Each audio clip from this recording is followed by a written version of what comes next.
नमस्कार दोस्तों, राधे राधे, जय माता की। स्वागत है आपका आपके चैनल धार्मिक उपाय में। आज के इस वीडियो में हम सुनेंगे माघ मास के महात्म के 17वें अध्याय की कथा, जिसमें कांचन मालिनी द्वारा राक्षस का उद्धार किया गया है। इस कथा का वर्णन हमने 16वें अध्याय में भी किया था और 17वें अध्याय में भी इसकी बाकी कथा का अध्ययन करेंगे और श्रवण करेंगे। तो इससे पहले कि मैं कथा आरंभ करूं, आपसे रिक्वेस्ट है कि यदि आपने चैनल को सब्सक्राइब नहीं किया है तो चैनल को सब्सक्राइब कर लेना, और वीडियो अच्छा लगता है तो वीडियो को लाइक भी कर देना और शेयर भी कर देना। तो चलिए अब सुनते हैं 17वें अध्याय की कथा। कांचन मालिनी बोली, हे राक्षस, इसलिए मैं सब देवताओं के साथ माघ महीने में प्रयागराज स्नान करने के लिए जाती हूँ। तुम्हारे पूछने पर यह सब वृत्तांत मैंने तुम्हारे लिए कह सुनाया। इसी तरह अब तुम भी मुझसे अपना पूर्व सब चरित्र कहो। किस कर्म से तुम कुरूप और भयंकर राक्षस हुए? बड़ी बड़ी दाढ़ी मूछ और विकराल दाढ़ वाले तुम पर्वत की गुफा में कैसे निवास करते हो? राक्षस बोला, इच्छित वस्तु देने वाली, अपनी गुप्त बात कहने व पूछने वाली हे सुलोचने, यही सज्जनों का काम है। मैं निसंदेह तुमसे कहता हूँ, अब मुझ क्रूर जन्मा के भविष्य का उद्धार तुम्हारे द्वारा शीघ्र ही होगा। अतः मैं अपने किए हुए कर्म में तुमसे कहता हूँ, क्योंकि सज्जनों द्वारा ही दुखों का नाश होता है। सुनो, मैं काशी में वेदों की अनेक ऋचाओं का ज्ञाता था, उत्तम विप्र कुल में पैदा हुआ था। हे भीरु, दुराचारी राजाओं, पापी, शूद्र तथा वैश्यों से मैंने काशी में निंदित और निषिद्ध बड़े बड़े दान लिए, यहाँ तक कि चांडालों का भी प्रतिग्रह ग्रहण किया, एवं मुझ मूढ़ बुद्धि से और भी अनेक पाप हुए। ऐसा कोई कर्म नहीं था जो मैंने ना किया हो। हे सुंदरी, अभिमुक्ति क्षेत्र में अणुपात्र भी पाप करने से वह पाप मेरु पर्वत के समान हो जाता है। उस जन्म में मैंने थोड़ा भी धर्म नहीं किया, तत्पश्चात वहीं मेरी मृत्यु हो गई। तीर्थ में मरने से मैं नरक में नहीं गया। तीर्थ स्थान में मरने वाला कैसा भी पापी क्यों न हो, नरकगामी नहीं होता। अतः इस वज्रपाप के कारण मैं हिमालय पर्वत पर अत्यंत क्रूर पापी राक्षस की योनि में जन्मा। इसके पहले 2 बार गिद्ध योनि में, 3 बार व्याघ्र, 2 बार सर्प, 1 बार उल्लू और 9वीं बार नीच शुगर की योनि में पैदा हुआ। तब से अब यह राक्षस योनि का 10वां जन्म मिला है, जिससे मेरे जन्म के हजारों वर्ष व्यतीत हो गए। इस दुख से मेरा उद्धार नहीं होता। हे वामिनी, मैंने इस स्थान को 3 योजन पर्यंत जीव जंतुओं से रहित कर दिया है, बहुत से निरपराधी जीवों को नष्ट किया है। इन नीच कार्यों से मेरा चित्त बराबर दहकता रहता है। तुम्हारे दर्शन एवं अमृत रूपी जल के छिड़काव को पाकर मेरे चित्त में ठंडक आई। यही संत संगत का प्रभाव होता है। मैंने अपने दुख के सब कारण तुमसे कहे।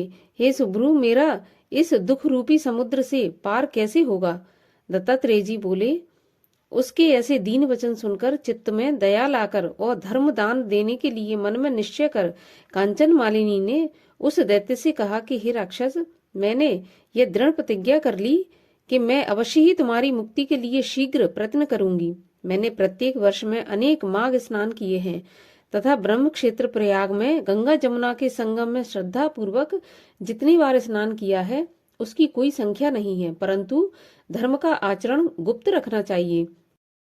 मुनियों ने दीन एवं दुखी लोगों को ही दान देने की प्रशंसा की है, उसका अनुभव मैंने किया है। अतः शीघ्र ही पापों को नष्ट करने वाले उस पुण्य को मैं तुझे दे देती हूँ, जिसके प्रभाव से तुझे अभी स्वर्ग की प्राप्ति होगी। यह कहकर उसने अपने वस्त्र को निचोड़ और उसके जल को अपने हाथ में लेकर माघ स्नान का फल उस वृद्ध राक्षस को दे दिया। दत्तात्रेय जी ने कहा, हे राजन, माघ स्नान के विचित्र प्रभाव को सुनो।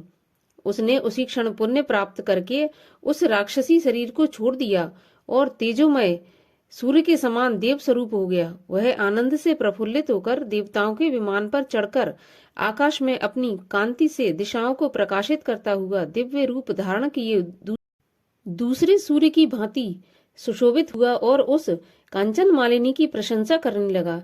हे भद्रे, ईश्वर ही जानता है कि तुम्हारे इस उपकार से ही मेरा उद्धार हुआ है। अब मेरे ऊपर दया कर सब नीतियों से पूर्ण, सब धर्मों के करने वाली श्रेष्ठ शिक्षा मुझे दो, जिससे मैं भविष्य में कोई पाप न कर सकूं। यह सुनकर फिर तुम्हारी आज्ञा पाकर मैं स्वर्ग को चला जाऊंगा। दत्तात्रेय जी ने कहा, हे राजन, उसके मधुर वचन कहने पर कांचन मालिनी ने बड़े प्रेम पूर्वक उसे धर्म का उपदेश दिया।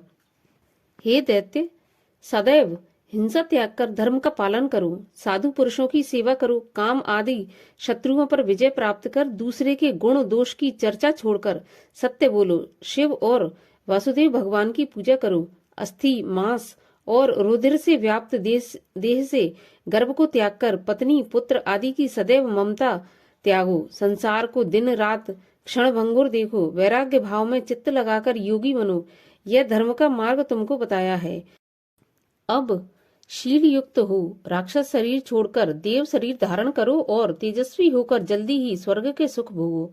यह कहकर वह चुप हो गई। ऐसा धर्म उपदेश सुनकर प्रसन्न चित्त से संतोष पूर्वक राक्षस ने कहा, हे कल्याणी, तुम नित्य प्रसन्न चित्त रहो, सदैव तुम्हारा कल्याण हो। जब तक सूर्य चंद्र स्थित रहें तब तक तुम कैलाश पर शिव के पास आनंद से विचरण करो और उमा के चरणों में तुम्हारा अखंड प्रेम बना रहे।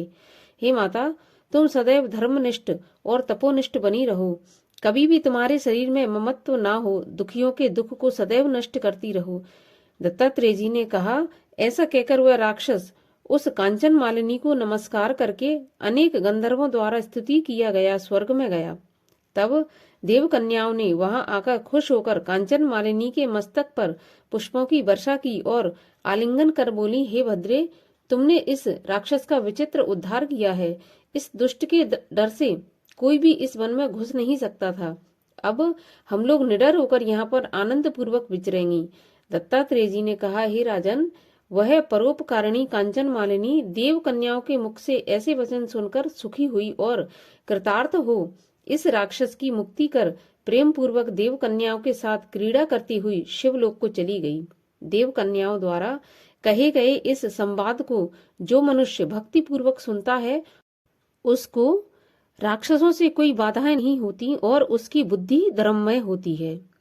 इसी के साथ माघ मास के महात्म का 17वां अध्याय समाप्त होता है।